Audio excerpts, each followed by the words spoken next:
అస్సలాముఅలైకుం అందరికీ నమస్తే. Welcome to Khaja Kuwait blogs. ఈ రోజు నైట్ పూట నా భోజనం వచ్చేసి ఇండోమి. నేను వచ్చేసి ఇండోమి తీసుకోవడానికి వచ్చేసి ఇంకా వెళ్తున్నాను అనమాట ఇక్కడ మరకసుంతానికి. ఒక పక్క ఫుల్ గా అయితే చలి ఉంది, ఒక పక్క వచ్చేసి ఫుల్ గా అయితే గ్యాలులు అయితే వస్తున్నాయి. వర్షం అయితే తగ్గింది కానీ ఈ చలి వచ్చేసి అస్సలు అయితే తగ్గదంటా ఉండదు. దాని జతకు వచ్చేసి మళ్ళీ వచ్చేసి గ్యాలులు అయితే ఇంకా బీభత్సంగా అయితే లేచినాయి. నైట్ టైం కోయిటి వాళ్ళు వచ్చేసి సూపర్ మార్కెట్ లో అయితే ఫుల్ గా అయితే ఉంటారు.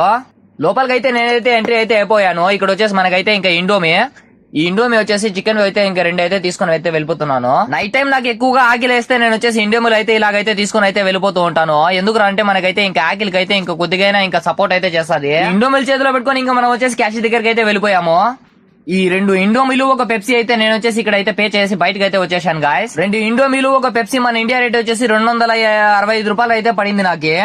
ఇలా ఎవరికైనా కానీ నైట్ పూట ఆకలి వేస్తే ఇలా ఈ ఇండోమిల్ అయితే తినేసేయండి. ఇంకా మనకైతే ఇంకా కొద్దిగా ఎనర్జీ అయితే ఉంటది. ఈ వీడియో ఎలా అనిపించింది లైక్ చేయండి, అలాగే మన ఛానల్ ని సబ్స్క్రైబ్